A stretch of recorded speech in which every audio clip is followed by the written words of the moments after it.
जय हिंद दोस्तों, स्वागत है आप सभी का विजडम एजुकेशन पे। आज 15 मई 2021 है। दैनिक जागरण के राष्ट्रीय संस्करण का कंप्लीट न्यूज़ एनालिसिस करेंगे जो यूपीएससी, स्टेट पीसीएस या किसी भी वनडे एग्जाम के प्रीलिम्स, मेंस और इंटरव्यू तीनों ही पर्सपेक्टिव से इंपॉर्टेंट होगा। तो आगे बढ़ने से पहले हमारे चैनल पे नए हैं तो सब्सक्राइब कर दें, अपने दोस्तों के साथ, कलीग के साथ शेयर कर दें। कोई क्वेश्चन पूछना है कमेंट सेक्शन में पूछ सकते हैं। अब वीडियो को निश्चित तौर पर लाइक कर दें।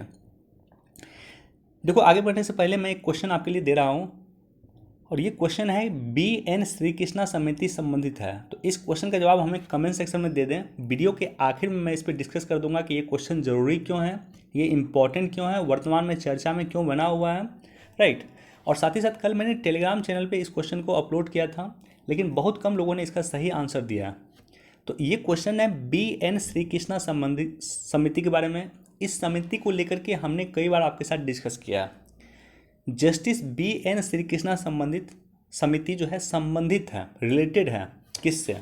ऑप्शन ए है चुनाव सुधार से, ऑप्शन बी है पश्चिमी घाट के सुधार से, ऑप्शन सी है डेटा सुधार से, या ऑप्शन डी है राजनीतिक अपराधीकरण को सुधार से। तो इसका जवाब हमें कमेंट सेक्शन में दे दें। वीडियो के आखिर में मैं इस पर डिस्कस कर दूंगा। देखो, फर्स्ट पेज पे जो न्यूज़ है, यह न्यूज़ है कि भारत हिम्मत हारने वाले देश नहीं, हम लड़ेंगे और जीतेंगे। निश्चित तौर पे हमें लड़ेंगे, हम जीतेंगे।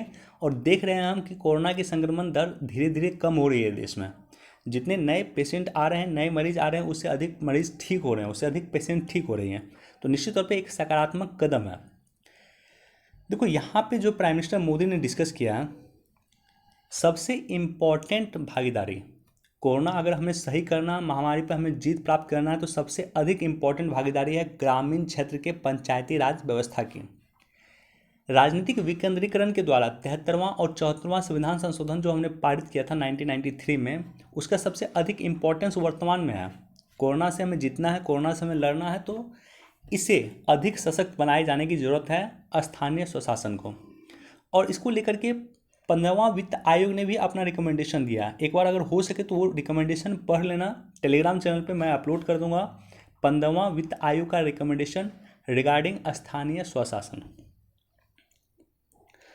और साथ ही साथ देखो, यहाँ पे सबसे बड़ी मुफ्त राशन योजना चल रही है देश भर में। प्रधानमंत्री गरीब कल्याण योजना सरकार ने शुरू की थी 2020 में। अब उसी योजना का एक पार्ट है प्रधानमंत्री गरीब कल्याण अन्न योजना। इस योजना को एक्सटेंड किया गया है। जब कोरोना महामारी की दूसरी लहर चली तो मई और जून 2 महीने जो है हम 80 करोड़ लोगों को, 80 करोड़ उपभोक्ताओं को फ्री में अनाज देंगे, राइट। तो और विशेष इंपॉर्टेंट नहीं, बस ये बेसिक चीज़ें आपको जानकारी होना चाहिए। और साथ ही साथ 15वां वित्त आयोग का रिकमेंडेशन 2 चीज़ों के बारे में जरूर पढ़ लें। एक तो स्वास्थ्य के बारे में रिकमेंडेशन उसका, और दूसरा रिकमेंडेशन पंचायती राज व्यवस्था के बारे में। देश में पहली वैक्सीन, विदेशी वैक्सीन लगनी शुरू हो गई। तो रशिया की जो वैक्सीन है स्पुतनिक, वो लगना शुरू हो गया। हैदराबाद में पहला वैक्सीन लग चुका है। अब देखो, बेसिक अंतर क्या है भारत की वैक्सीन और रशियन वैक्सीन में। तो भारत की जो वैक्सीन है उसका जो डोज होता है, 2 डोज लेते हैं आप। पहला लेते हैं, सेकेंड डोज।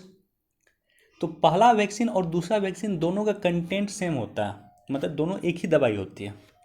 रशिया में ऐसा नहीं है। रशियन की वैक्सीन जो होती है, पहला वैक्सीन और दूसरे वैक्सीन दोनों का डोज अलग अलग होता है। मतलब पहला का दवाई अलग होता है और दूसरा का दवाई अलग होता है। तो बेसिक अंतर है, इससे ज़्यादा अंतर नहीं है। बहरहाल इंपॉर्टेंट ये है कि रशिया की वैक्सीन का ट्रायल, या कह सकते हो उसको लिया जाना, भारत में भी शुरू हो गया। एक बार इसको भी देख सकते हैं, बहुत ज़्यादा इंपॉर्टेंट नहीं है, बस थोड़ा जानकारी के लिए कि भाई कोविडशील्ड कितना बना रहा है, कोवैक्सीन लगभग कितना बना रहा है, या स्पुतनिक कितना बनाएगा आने वाले कुछ महीने में। तो 216 करोड़ डोज बनाने के लिए झोंकनी होगी पूरी ताकत। अब देखो, ये जो न्यूज़ है ये पेज नंबर 7 पे डिटेल पे दिया हुआ है, लेकिन हम यहाँ पे डिस्कस कर लेते हैं आपके साथ कि अरब सागर से उठा तूफान 18 को टकराएगी भारतीय तटों में। खास करके भारतीय तट में जो गुजरात के तट, केरल के तट, या जो पश्चिमी भारतीय तट है, वो तट टकराने की संभावना अधिक है। तो अब यहाँ पे 2 चीज़ें इंपॉर्टेंट है। एक तो चक्रवात कैसे क्रिएट होता है, ये आपको आपकी स्टैटिक किताब, आपके ज्योग्राफी के बुक में मिल जाएगा, जाकर के पढ़ लें। दूसरा इंपॉर्टेंट ये है कि जो तूफान है इसका नाम है टॉकटे। तो तूफान का नामकरण क्यों होता है, तूफान का नामकरण कैसे होता है, क्यों ज़रूरी है, ये बात मैं आपके साथ डिस्कस कर दूंगा। ये करंट पर्सपेक्टिव से इम्पोर्टेंट है। देखो, हिंद महासागर के 8 देश 2004 में शुरुआत किया एक अभियान, जिसके तहत हिंद महासागर में चक्रवातों के नामांकन पे इन्होंने नाम दिया। प्रत्येक 8 देश ने 8 नाम दिया। तो इस तरह से हमारे पास 64 नाम हो गए। प्रत्येक 8 देश के द्वारा 8 नाम दिया गया। भारत ने 8 नाम दिया, बांग्लादेश था, इसमें मालदीव था, म्यांमार था, ओमान था, पाकिस्तान था, श्रीलंका था और थाईलैंड था। इन्होंने 8-8 नाम दिया। तो इस तरह से 64 नाम हो गए। और 64 तूफान जो था, इसका अंतिम तूफान जो था, 64वां तूफान जो था, वो 2020 में आया था, एम्फन तूफान, जो उड़ीसा और पश्चिम बंगाल में काफ़ी तबाही मचाई थी। आपको याद होगा एम्फन तूफान। तो 2004 से ये शुरू हुआ और 2020 में ये समाप्त हुआ, यानी 64 नाम जो है 20 में समाप्त हो गया। अब देखो, वर्ष 1900 में मध्य चक्रवाती तूफानों से होने वाले खतरों से लोगों को समय रहते सतर्क करने के लिए नामांकन की शुरुआत हुई थी। यानी अगर मान लो 18 तारीख को तूफान आ रहा है, तो हम इस तरह से लोगों को सतर्क कर सकते हैं कि भाई ये तूफान आ रहा है, 18 को ये तूफान आ रहा है, आप लोग इसे संभल कर रहिए।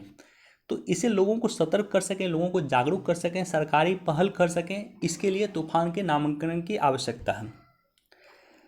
अब देखो, 2020 में एक नया लिस्ट शुरू हुआ। अब इस लिस्ट में 8 की जगह 13 देश, हिंद महासागर के 13 देश पार्टिसिपेट किए और प्रत्येक देश ने 13-13 नाम दिया। तो इस तरह से 169 नेम हमारे पास है, जो तूफान आने वाले कुछ वर्ष में आएगा, उसका नामांकन पहले से किया जा चुका है। अब देखो, ये जो तूफान है, इस तूफान का जो पहला नाम है, 169 नेम जो शुरू हो रहा है, उसका पहला नाम जो है वो है निसर्ग। तो थोड़ा सा हम देख लेते हैं एक बार लिस्ट को। देखो, इस लिस्ट का जो पहला नाम है वो है निसर्ग। आपको याद होगा, निसर्ग जो है उड़ीसा और महाराष्ट्र के क्षेत्र को प्रभावित किया था। उसके बाद सेकेंड नाम जो है गति, गति भी आ चुका है, निवार भी आ चुका है, ये भी आ चुकी है, मालदीव के द्वारा है। और अभी जो तूफान आ रही है, उस तूफान का नाम म्यांमार ने दिया है, जिसका नाम है टॉक्टे।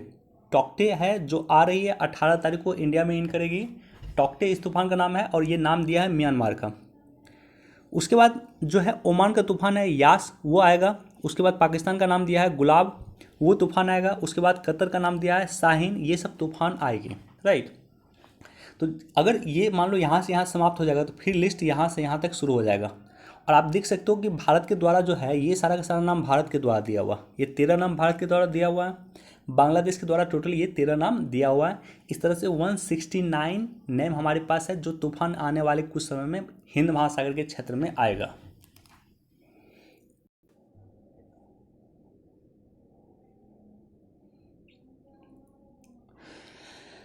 देखो, ये टॉपिक काफ़ी इंपॉर्टेंट है, न्यूज़ से अधिक इम्पॉर्टेंट ये टॉपिक है। टॉपिक इंपॉर्टेंट क्यों है कि यूपीएससी का अगर प्रीवियस ईयर का पेपर देखोगे 3-4 वर्ष का, तो सबसे अधिक इम्पॉर्टेंट टॉपिक है वेस्ट मैनेजमेंट, कचरा प्रबंधन। और कचरा प्रबंधन कई तरह का कचरा प्रबंधन होता है, जैसे ई वेस्ट हो गया, जैसे बायोमेडिकल वेस्ट हो गया, जैसे सॉलिड वेस्ट हो गया। तो बहुत सारा कचरा प्रबंधन है, लेकिन उसमें हर एक कचरा प्रबंधन से यूपीएससी कुछ क्वेश्चन प्रत्येक वर्ष पूछ रही है। 4-5 वर्ष से लगातार यूपीएससी का ये ट्रेंड है। ये जो न्यूज़ है, ये न्यूज़ है बायोमेडिकल वेस्ट को लेकर के। एनजीटी ने भी कहा है कि देश में बायोमेडिकल वेस्ट काफ़ी बढ़ रहा है, क्योंकि कोविड के समय में मान लो दस्ताना काफ़ी यूज हो रहा है, मास्क काफ़ी यूज हो रहा है, सुई काफ़ी यूज हो रहा है, सिरिंज काफ़ी यूज हो रहा है, तो काफ़ी मेडिकल वेस्ट जनरेट हो रहा है। तो इसको लेकर के काम करनी चाहिए सीपीसीबी को। तो सबसे पहले हम देखते हैं कि बायोमेडिकल वेस्ट क्या होता है। जैव चिकित्सा अवशिष्ट, हिंदी में कहा जाता है जैव चिकित्सा अवशिष्ट, मानव और पशुओं के उपचार के दौरान, मानव का उपचार हो या पशु के उपचार हो, उसके दौरान जो अवशिष्ट चीज़ें होती है, जैसे सुई हो गया, सिरिंज हो गया, स्वास्थ्य देखभाल सुविधा के उपयोग की जाने वाली अन्य सामग्री हो गया, उसे कहा गया है कचरा, बायोमेडिकल वेस्ट। एक बार सुई मान लो लगा दिया आदमी को, तो फिर दूसरे को तो नहीं लगाते हो, तो वो सुई कचरा उत्पन्न हो, कचरा में तब्दील हो जाता है, और उसका जो है हमें निस्तारण करना होता है। अब देखो, कोरोना महामारी के समय में राष्ट्रीय हरित अधिकरण एनजीटी द्वारा देश के विभिन्न अधिकरणों को जैव चिकित्सा अवशिष्ट संबंधी सुविधाओं के अनुपालन करने हेतु निर्देश दिया गया। एनजीटी ने कहा कि कोरोना के समय में बढ़ रही है अवशिष्ट बायोमेडिकल वेस्ट बढ़ रहा है, इसे निस्तारित कीजिए। अब देखो, इसको लेकर के एक पॉलिसी आया था 2016 में, नियम आया था जिसे कहा गया जैव चिकित्सा अवशिष्ट प्रबंधन नियम 2016।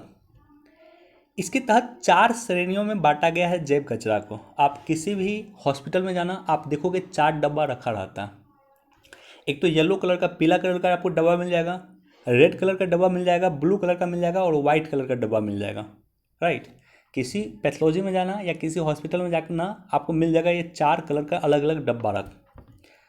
अब देखो, येलो श्रेणी जो होगा इसमें पशु अवशिष्ट, मिट्टी का कचरा, एक्सपायरी दवाएं, रासायनिक कचरा, रासायनिक तरल अवशिष्ट, सूक्ष्म जीव विज्ञान, ये सारा का सारा चीज़ रखा जाता है। मान लो कोई दवाई है वो एक्सपायर हो गया तो वो इसमें डाल दिया जाएगा, येलो श्रेणी का में डाल दिया जाएगा या येलो बॉक्स में डाल दिया जाएगा। और रेड बॉक्स में क्या होता है, इसमें दूषित अवशिष्ट जैसे ट्यूबिंग, डिस्पोजल आइटम कचरा, सिरिंज हो गया, पेशाब की थैलियाँ हो गया, दस्ताने हो गया, ये सब डाला जाता है आपको रेड श्रेणी, यानी रेड श्रेणी में डाला जाता है, या कह सकते हो रेड डब्बा होता है उसमें डाला जाता है। ब्लू श्रेणी में जो है इसमें नुकीली धातुएं या अपशिष्ट को डाला जाता है, और व्हाइट श्रेणी में कांच के बने हुए पदार्थ के अपशिष्ट को डाला जाता है। ये डाला इसलिए अलग अलग जाता है क्योंकि इसको निस्तारित किया जा सके, राइट। इसको जो है रिसाइकल किया जा सके या निस्तारित किया जा सके या उसको समाप्त किया जा सके, इसको दहन किया जा सके, राइट। अब देखो, इसको नियंत्रण करने का काम करता है सीपीसीबी। ये जो एक्ट है 2016 का एक्ट है, इस एक्ट को रेगुलेट करने का काम करता है सीपीसीबी, केंद्रीय प्रदूषण नियंत्रण board, central pollution control board. इसके द्वारा जैव चिकित्सा अवशिष्ट के प्रभावी प्रबंधन को सुनिश्चित करने के लिए एसपीसीसी या पीसीसी के साथ काम किया जाता है। यानी स्टेट लेवल पे जो होती है पॉल्यूशन कंट्रोल बोर्ड होती है उसके साथ काम किया जाता है, और जिला लेवल के जो कोऑर्डिनेशन कमेटी होती है या पॉल्यूशन बोर्ड होता है उसके साथ इसके साथ काम किया जाता है। अब देखो, वर्तमान समय में ये चुनौती क्यों बनी हुई है। एक तो महामारी को लेकर के जो है चुनौती बना हुआ, दूसरा है कि अनुपालन की कमी हो रही, कोविड के कारण जो है इसके अनुपालन जो दिशा निर्देश है उसका पालन नहीं किया जा रहा है। तीसरा है कि गैर पृथक्करण, यानी हमारे पास इतना अवशिष्ट वृद्धि हो गया है, बायोमेडिकल वेस्ट इतना हो गया है कि हम उसको पृथक नहीं कर पा रहे हैं, और पृथक नहीं कर पा रहे हैं तो उसके निस्तारण हो नहीं पा रहा है ढंग से, अवशिष्ट में वृद्धि हो रहा है और संबद्ध श्रमिकों के स्वास्थ्य को भी प्रभावित कर रहा है। तो ये सारा का सारा चुनौती बना हुआ वर्तमान में बायोमेडिकल वेस्ट को लेकर के। तो बेसिक चीज़ें आप याद रखना, 4 कम से कम याद रख लेना कि 4 ही तरह से इसको निस्तारित किया जा रहा है, 4 श्रेणी में कचरा को बांटा गया। इस पर क्वेश्चन पूछा हुआ है। देखो, कल हमने डिस्कस किया था पीएम किसान योजना के बारे में, आज हम इस पर डिस्कस नहीं कर रहे हैं, लेकिन इसकी 8वीं किस्त जो है जारी कर दिया गया है, किसानों को 2000 रुपये मिल गया होगा। पीएम को भाई जैविक कृषि, पॉलीथीन छोड़ थैला अपनाए, प्राइम मिनिस्टर मोदी ने भी अपील की, एक बार देख सकते हैं।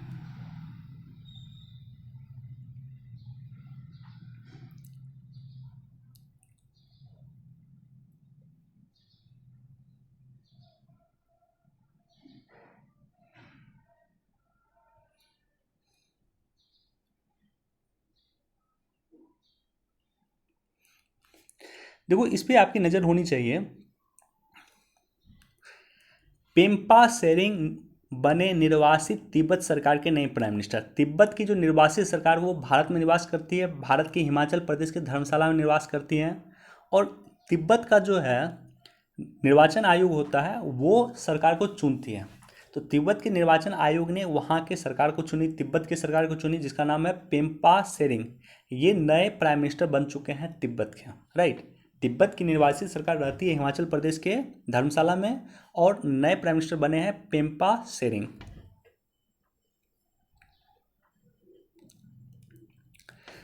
अब देखो, ये दोनों चीज़ों को आप कोरिलेट करके देखो, इनफैक्ट तीनों को आपको कोरिलेट करके देखना चाहिए, ये न्यूज़, ये न्यूज़ और ये न्यूज़। तो ये न्यूज़ और ये न्यूज़ को कोरिलेट करके देखो। सोने के आयात में 2,00,000% की वृद्धि हुई। उसका सबसे बड़ा रीज़न है कि पिछले कोरोना के समय में सोने का निर्यात आयात हुआ ही नहीं था, राइट, बहुत कम हुआ था।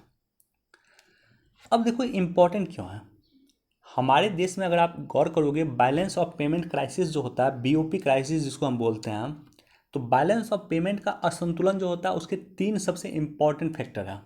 हम सबसे अधिक पेट्रोल का आयात करते हैं, हम सबसे अधिक इलेक्ट्रॉनिक सामान का आयात करते हैं और ख़ास करके चीन से हम आयात करते हैं, और हम सबसे अधिक गोल्ड का आयात करते हैं। अब देखो बैलेंस ऑफ पेमेंट क्राइसिस को रोकने के लिए सरकार ये तीनों के लिए कदम उठा रही है। पेट्रोल को किस तरह से हम कम आयात करें इसके लिए सरकार काम कर रही है, किस तरह से गोल्ड के आयात को हम कम करें उसके लिए सरकार काम कर रही है, और किस तरह से इलेक्ट्रॉनिक सामान को कम आयात करें उसके लिए सरकार नेशनल इलेक्ट्रॉनिक्स पॉलिसी लाई है, राइट। अब देखो इसी के लिए गोल्ड के आयात को कम करने के लिए सरकार ने एक योजना लाई थी। सरकार आरबीआई के द्वारा ये बॉन्ड को जारी किया जाता है सरकार के बिहाफ पे, इसको कहा गया है gold bond, sovereign gold bond, sovereign gold bond, SGB इस योजना का नाम है। और इसका मूल मकसद है कि किस तरह से हम सोने के आयात को कम कर सकें।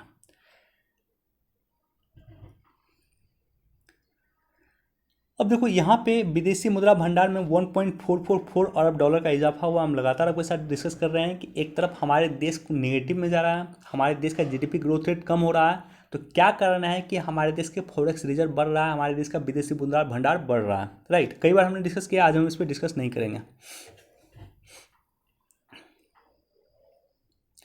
देखो फर्स्ट पेज पे ऑलरेडी हमने डिस्कस किया था इस न्यूज़ के रिगार्डिंग, एक बार इसको पढ़ सकते हैं। एडिटोरियल सेक्शन में ये एडिटोरियल इंपॉर्टेंट है जो हम डिस्कस कर रहे हैं आपके साथ। राजनीतिक रूप से अहम है भारत यूरोप के रिश्ते। यूरोपीय संघ की मीटिंग हुई है 9 तारीख को, हमने इस पर डिटेल से डिस्कस किया था। आज एडिटोरियल दिया हुआ, फिर से हम इस पर डिटेल से डिस्कस करेंगे।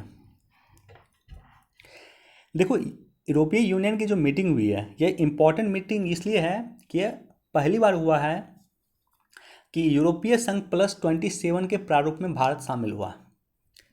क्या, क्यों यह इंपॉर्टेंट है और क्या है यह, तो आपको समझना होगा कि यूरोपीय यूनियन में 27 देश हैं, राइट।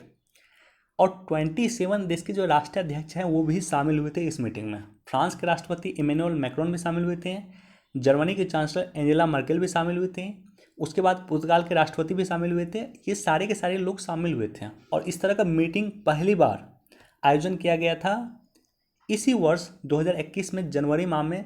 अमेरिका के राष्ट्रपति जो बाइडेन के साथ यूरोपीय यूनियन ने इस तरह का मीटिंग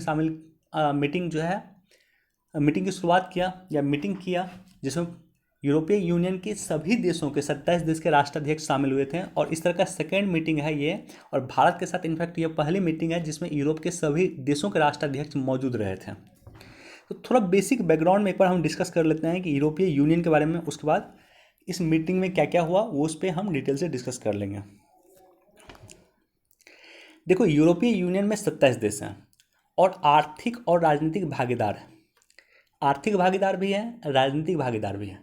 आर्थिक भागीदार क्यों है कि दोनों सभी देश एक दूसरे के साथ बाउंड्री जो है फ्री में, एक देश में अगर आप इंटर करते हो तो अन्य सभी देशों में आप जा सकते हैं, तो बाउंड्री फ्री है, टैरिफ फ्री है, मतलब व्यापार एक देश और दूसरे देश के साथ बिल्कुल फ्री है। और साथ ही साथ राजनीतिक भागीदार इसलिए है कि यूरोपीय यूनियन का एक अलग से पार्लियामेंट है। जितने भी 27 देश हैं यूरोपीय यूनियन में, सभी के प्रतिनिधि इस पार्लियामेंट में हैं और सभी सहमति से इस पार्लियामेंट में निर्णय लेते हैं। हाल फिलहाल में हमने देखा कि पाकिस्तान के खिलाफ एक सख्त टिप्पणी की गई है इस पार्लियामेंट के द्वारा, यूरोपियन पार्लियामेंट के द्वारा। अब यूरोपीय संघ जो है मॉस्ट्रिच संधि, याद रख लेना, वनडे एग्जाम वगैरह में पूछा जा सकता है कि यूरोपीय यूनियन की स्थापना किस संधि के द्वारा हुआ है, तो मॉस्ट्रिच संधि के द्वारा इसकी स्थापना हुआ 1 नवंबर 1993 को। यूरोपीय यूनियन का आधिकारिक मुद्रा जो है वो यूरो है, और यूरो जो है 19 देश के द्वारा यूरो का प्रयोग किया जाता है। 19 देश का आधिकारिक मुद्रा, ऑफिशियल मुद्रा जो है वो है यूरो, और शेष देश जो है अपनी अलग अलग मुद्रा यूज करते हैं। यूनाइटेड किंगडम 31 जनवरी 2020 को, ब्रिटेन 2020 को यूरोपीय यूनियन से बाहर हो गया, और उसके बाद अभी यूरोपीय यूनियन में 27 देश है। ब्रिटेन जब शामिल था इसमें तब इसमें 28 देश था। अब आते हैं हम, ये जो मीटिंग हुई है ये मीटिंग इम्पॉर्टेंट क्यों है। तो पहला मैंने अब बता दिया पॉइंट कि यूरोपीय संघ प्लस 27 देश के प्रतिनिधि इसमें शामिल हुए हैं, 27 देश के राष्ट्रीय अध्यक्ष इसमें शामिल हुए हैं। इसकी पहल जो है पुर्तगाल के प्राइम मिनिस्टर के द्वारा किया गया। ये मीटिंग जो है पुर्तगाल के द्वारा आयोजित किया गया था और हमारे प्राइम मिनिस्टर जाने वाले थे पुर्तगाल, लेकिन वो जा नहीं पाए कोविड के कारण। इस बैठक में द्विपक्षीय व्यापार और निवेश समझौता, ये काफ़ी इंपॉर्टेंट समझौता है। इस पे यूपीएससी ने प्रीलिम्स में क्वेश्चन डायरेक्टली पूछा था कि ये समझौता कहाँ से संबंधित है, किस चीज़ से संबंधित है। तो ये समझौता यूरोपीय यूनियन से संबंधित है। Bilateral trade and investment agreement, BTIA। ये जो है इसको 2013 में निलंबित कर दिया गया था। 2007 में इसकी शुरुआत हुई थी। 2013 में इस पे बात करना बंद कर दिया गया था और फिलहाल फिर से इस पे बात करना शुरू हो जाएगा। ये क्या है कि भारत और यूरोपीय यूनियन के बीच में फ्री ट्रेड एग्रीमेंट को लेकर के वार्ता का मंच है। भारत और यूरोपीय संघ के नेताओं ने पेरिस समझौता, क्लाइमेट को लेकर के हमने डिस्कस किया इस मीटिंग में। हमने ये डिस्कस किया कि पेरिस समझौता को हमें आत्मसात करना है, इसको हमें रेगुलेट करना है, राइट। और साथ ही साथ हमने यह भी डिस्कस किया कि देखो पेरिस समझौता अगर आप पढ़ोगे तो एक तो बहुत इंपॉर्टेंट समझौता है। उस समझौता में डिस्कस किया गया था कि 2020 से विकसित देश जो हैं विकासशील देशों को प्रति वर्ष $100 अरब देंगे। क्यों? क्योंकि वो अपने यहाँ मिटिगेट कर पाए, पर्यावरण को लेकर के जो मुद्दा है उसको मिटिगेट कर पाए, अपने यहाँ पेड़ पौधा अधिक लगा पाए। तो उसी को लेकर के 2026 में वित्त पोषण को लेकर के कार्यान्वयन किया जाएगा, यानी 2026 से ये पैसा देना शुरू कर दे विकसित देश, इसको लेकर के भी चर्चा किया गया था इस मीटिंग में। साथ ही साथ आपदा प्रतिरोधी बुनियादी ढांचे के गठन, collision of disaster resilience infrastructure, ये भी भारत में है। CDRI, इसका निर्माण भी भारत में किया गया है, एक अंतर्राष्ट्रीय संगठन है और इसमें शामिल होने के यूरोपीय संघ के फैसले को भारत सरकार ने सराहा है, भारत सरकार ने उसका स्वागत किया। साथ ही साथ भारत और यूरोपीय यूनियन ने इंडस्ट्रियल रिवॉल्यूशन 4.0, चौथी औद्योगिक क्रांति का जो इम्पॉर्टेंट पार्ट है वो 5G है, आर्टिफिशियल इंटेलिजेंस हो गया, क्वांटम कंप्यूटिंग हो गया, हाई परफॉर्मेंस कंप्यूटिंग हो गया, इस पे आगे बढ़ने पे सहमति दर्ज की है कि दोनों देश एक संयुक्त कार्यबल का गठन करेंगे और दोनों देश इस पे मिलकर काम करेंगे। अब देखो सबसे इम्पॉर्टेंट क्या है, वर्तमान समय में हम डिस्कस कर रहे हैं कि ट्रिप्स समझौता को लेकर के। ट्रिप्स के तहत सरकार प्रतिबद्ध है, सरकार का कहना है कि ट्रिप्स समझौता के तहत जो है इंटेलेक्चुअल प्रॉपर्टी राइट्स से बाहर होना चाहिए कोरोना वैक्सीन को, राइट। उसको लेकर के भी डिस्कस किया गया है कि ट्रिप्स के तहत छूट दिया जाए कोरोना वैक्सीन को लेकर के। अमेरिका भारत के साथ है, अफ्रीका भारत के साथ है, 120 देश भारत के साथ है, अब बचा हुआ है यूरोपीय यूनियन जिससे हम बातचीत कर रहे हैं। साथ ही साथ डिजिटल ऊर्जा, परिवहन, लोगों के बीच संपर्क को लेकर के भी हमने व्यापक स्तर पे बातचीत करना शुरू किया। अब देखो यूरोपीय यूनियन इंपॉर्टेंट वर्तमान में क्यों है, तो आपको समझना होगा कि यूरोपीय यूनियन वर्तमान में इंपॉर्टेंट इसलिए हो गया कि ब्रिटेन अलग हुआ यूरोपीय यूनियन से, तो अब हमारे लिए एक अलग से पॉलिसी बनाना होगा यूरोपीय यूनियन के लिए, अलग से पॉलिसी बनाना होगा हमारे लिए ब्रिटेन के लिए। ब्रिटेन और यूरोपीय यूनियन दोनों के लिए अलग अलग से पॉलिसी बनाना होगा। तो आपने देखा होगा कि ब्रिटेन के साथ भी हमारी मीटिंग हुई है और यूरोपीय यूनियन के साथ भी हमारी मीटिंग हुई है। तो कुछ पॉजिटिव पॉइंट पे डिस्कस करते हैं कि भारत और यूरोपीय यूनियन के बीच में क्या क्या सकारात्मक पक्ष हैं। तो सबसे पहला सकारात्मक पक्ष है कि भारत के लिए यूरोपीय यूनियन सबसे बड़ा व्यापार भागीदार है। अगर यूरोपीय यूनियन को देखोगे आप तो सबसे बड़ा व्यापार भागीदार हमारा यूरोपीय यूनियन है। हालांकि किसी पर्टिकुलर देश को देखा जाए, देखो यूरोपीय यूनियन एक संघ है, जैसे आसियान एक संघ है उसी तरह से यूरोपीय यूनियन एक संघ है। तो यूरोपीय यूनियन के साथ हमारा सबसे अधिक व्यापारिक भागीदार है, लेकिन एक पर्टिकुलर देश देखा जाए तो वैसे कंडीशन में चाइना होगा या अमेरिका होगा। अब दोनों के बीच में जो है 2018-19 में 115 बिलियन डॉलर का व्यापार हुआ है। और भारत और यूरोपीय यूनियन के व्यापार का सबसे अच्छी बात यह है कि हमारे साथ किसी के साथ ना अधिक घाटा होता है, किसी का ना अधिक फायदा होता है, लगभग बैलेंस का कंडीशन है। यूरोपीय यूनियन के साथ हम व्यापार करते हैं। देखो भारत का जब व्यापार यूएसए के साथ होता है तो भारत का व्यापार पॉजिटिव होता है, यानी भारत को व्यापार में लाभ होता है। इसी तरह से भारत का व्यापार अगर चाइना के साथ होता है तो भारत का व्यापार निगेटिव होता है, भारत को व्यापार में हानि होता है। लेकिन जब हम यूरोपीय यूनियन के साथ व्यापार करते हैं तो ना हमको हानि होता है ना लाभ होता है। ये बहुत ही अच्छी कंडीशन मानी जाती है। पिछले दशक की तुलना में 72% व्यापार में वृद्धि हुई है। इंडियन कंपनी ने 50 अरब यूरो का निवेश किया है यूरोपीय यूनियन में। दोनों ही जगह लोकतंत्र है भारत तथा भारत के ऐतिहासिक विरासत है। भारत पे जो वर्तमान में भारत की व्यवस्था है उस पर बहुत हद तक यूरोपीय यूनियन का प्रभाव है, ब्रिटेन का बहुत हद तक प्रभाव है, आयरलैंड का बहुत हद तक प्रभाव है, फ्रांस का बहुत हद तक प्रभाव है, कनाडा का पुर्तगाल वगैरह का बहुत हद तक प्रभाव है। साथ ही साथ भारत की एक डाटा प्रोटेक्शन लॉ है। भारत एक डाटा प्रोटेक्शन लॉ बना रही है और ये जो है ब्रिटेन की एक बहुत फेमस लॉ है उससे इंस्पायर्ड है। हम उसी की तरह बना रहे हैं जिसको कहा गया जीडीपीआर। यूपीएससी ने डायरेक्टली प्रीलिम्स में क्वेश्चन पूछा था कि जीडीपीआर क्या चीज़ से संबंधित है या जीडीपीआर किस देश का कानून है। ऑप्शन दिया हुआ था, एक यूरोपीय यूनियन था, एक आसियान था, एक अमेरिका था, एक कनाडा था, राइट। तो ये जो है ये संबंधित है यूरोपीय यूनियन से। जनरल डाटा प्रोटेक्शन रेगुलेशन जो यूरोपीय यूनियन का कानून है, जो काफ़ी सख्त कानून है डाटा सुरक्षा को लेकर के, उसी तरह से कानून हम कुछ बना रहे हैं अपने यहाँ, डाटा प्रोटेक्शन लॉ। अब देखो दोनों के बीच में कुछ कुछ विवाद है। विवाद पे हम डिस्कस करते हैं भारत और यूरोपीय यूनियन के बीच में क्या विवाद है। पहला है कि इंडिया यूरोपीय यूनियन ब्रॉड, ये जो बीटीआई है ये अभी तक सफल नहीं हो पाया। मतलब वार्ता करना शुरुआत की थी हमने 2007 में, लेकिन आज तक जो दोनों देश के बीच में फ्री ट्रेड एग्रीमेंट पे सहमति नहीं बन पाई है। ब्रिटेन का यूरोपीय यूनियन से अलग हो जाने के बाद भारत को एक विशेष रणनीति बनानी पड़ रही है। देखो बहुत सारी कंपनी क्या थी कि भारत की कंपनी उन्होंने क्या किया था कि ब्रिटेन में जाकर के प्लांट लगा लिया था और ब्रिटेन से ही पूरे यूरोपीय यूनियन को सामान सप्लाई करते थे। अब उसके लिए दिक्कत होगा, तो निश्चित तौर पे ये भी हमारे लिए एक चुनौती है। बौद्धिक संपदा सुरक्षा मानकों पे असहमति है। यूरोपीय संघ का कहना है कि भारत को बौद्धिक संपदा संरक्षण के कठोर मापदंडों का पालन करना चाहिए। टैरिफ में कमी, यूरोपीय संघ की प्रमुख मांग यह है कि भारत में डेयरी उद्योग और पोल्ट्री उद्योग, वाइन उद्योग और अल्कोहल में अपनी टैरिफ दरों को कम करना चाहिए। हम ऐसा क्यों नहीं कर रहे हैं? देखो यूरोपीय देश जो है छोटे देश हैं, लेकिन डेयरी उद्योग में काफ़ी सशक्त देश हैं। वो अपना मान लो अगर डेयरी उत्पाद इंडिया में भेजेंगे, मान लेते हैं कि वो दूध भेज रहे हैं इंडिया में 20 रुपये प्रति केजी, हम यहाँ पे खरीदते हैं 40 रुपये प्रति केजी। तो अगर 20 रुपये प्रति केजी वो भेजना शुरू किए तो हम इसी का दूध खरीदेंगे, हम इंडियन दूध नहीं खरीदेंगे। तो ऐसे कंडीशन में इंडिया का क्या होगा कि जो लोकल उद्योग है, जो लोकल डेयरी उत्पादन करने वाले उद्योग है, जो इंडिया के किसान है, जो इंडिया के पशुपालक हैं, वो उसकी समाप्त हो जाएगी लगभग एक तरह से, राइट। उसका उद्योग समाप्त होगा, उसका जॉब समाप्त हो जाएगा, सब समाप्त हो जाएगा। तो इसलिए हम ब्रिटेन से जो हम वहाँ पे टैरिफ कम नहीं कर रहे हैं, हम इजाज़त नहीं दे रहे हैं वहाँ के डेयरी उद्योग को इंडिया में आकर काम करने के लिए। सेवा क्षेत्र, भारत अपने हित को ध्यान में रखते हुए लचीले नियम, भारतीय सेवाओं के तक अपने पहुँच और भारतीय पेशेवरों के लिए आसान वीज़ा की मांग करता है।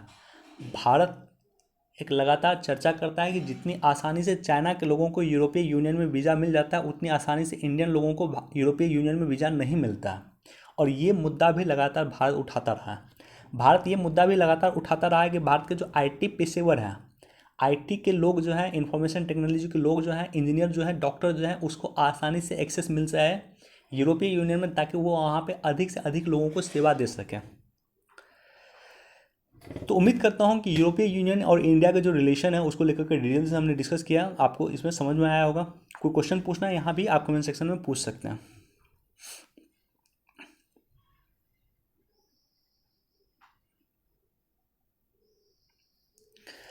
देखो ये भी काफ़ी इंपॉर्टेंट टॉपिक है, इसको लेकर के मैं डिस्कस नहीं कर रहा हूँ, एक अलग से वीडियो मैं बना दूंगा भारत म्यांमार को लेकर के, वहाँ पे डिस्कस कर दूंगा। विद्रोहियों के दमन के लिए म्यांमार में गोलीबारी, म्यांमार में जिस तरह से सेना काबिज हुई है, और ऐसा नहीं कि सेना पहली बार म्यांमार में काबिज हुई है, सेना पहली बार सत्ता में म्यांमार में आई है, ऐसा नहीं है। लोकतांत्रिक सरकार को हटा करके म्यांमार में वो आई है। उसका बेसिक रीज़न आप समझो, 2008 में म्यांमार में एक जो है समझौता किया गया था। 2008 में एक एक्ट पारित किया गया था और उस एक्ट में म्यांमार की जितनी सीट है, म्यांमार के सांसद की जितनी सीट है, उसमें 25% सीट जो है सेना के लिए आरक्षित कर दिया गया। मान लो म्यांमार में 100 सीट है, तो 100 सीट में जो 25 सीट होगा वो सेना के लिए आरक्षित कर दिया गया और ये 75 सीट के लिए चुनाव होती थी। अब ये 75 सीट में जो चुनाव होती थी, इस पे भी सेना के समर्थन का जो पार्टी होता था, सेना का जो समर्थन करता था पार्टी, वो मान लो बहुमत में आ गई, या मान लो वो कुछ सीट जीती, 25-26 मान लीजिए सीट जीत गई वो, तो ऐसे कंडीशन में दोनों मिलकर सरकार बना लेते थे। यानी वहाँ के सत्ता में सेना की लगातार भागीदारी होती थी। इस बार क्या हुआ है कि वहाँ की जो आंग सांग सू है, उनकी पार्टी ने वो काफ़ी अच्छी सीट लाए, 75 का 75 सीट कहो कि एक तरह से वो जीत गई है। तो एक तरह से म्यांमार में पूरी तरह से लोकतंत्र स्थापित हो जाती, सेना पूरी तरह से सत्ता से बाहर हो जाती। सेना यह नहीं चाहती थी, इसलिए सेना ने वहाँ पे विद्रोह कर दिया, और सेना ने वहाँ के जो सत्ता में बैठे हुए लोग थे, लोकतांत्रिक रूप से चुनी हुई सरकार थी, उसको हटा करके सत्ता पे काबिज हो गई है। तो अब भारत को क्या करना चाहिए, इसको लेकर के हम डिस्कस कर दूंगा आपके एक अलग से वीडियो बना करके, म्यांमार को लेकर के भारत को अब क्या करनी चाहिए। बाकी इसको भी देख सकते हैं, चीन के सिंजियांग में जायजा लेने के लिए संयुक्त राष्ट्र का दबाव, संयुक्त राष्ट्र लगातार दबाव डाल रही है कि चीन का जो सिंजियांग प्रांत है, जहाँ पे 20 लाख से अधिक उइगर मुसलमानों को जेल में डाला हुआ है, राइट, तो वहाँ पे हमें जायजा लेने के लिए भेजा जाए।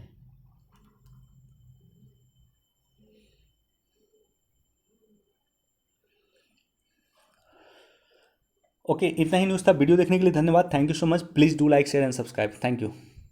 ओ, क्वेश्चन भी डिस्कस करना, सॉरी।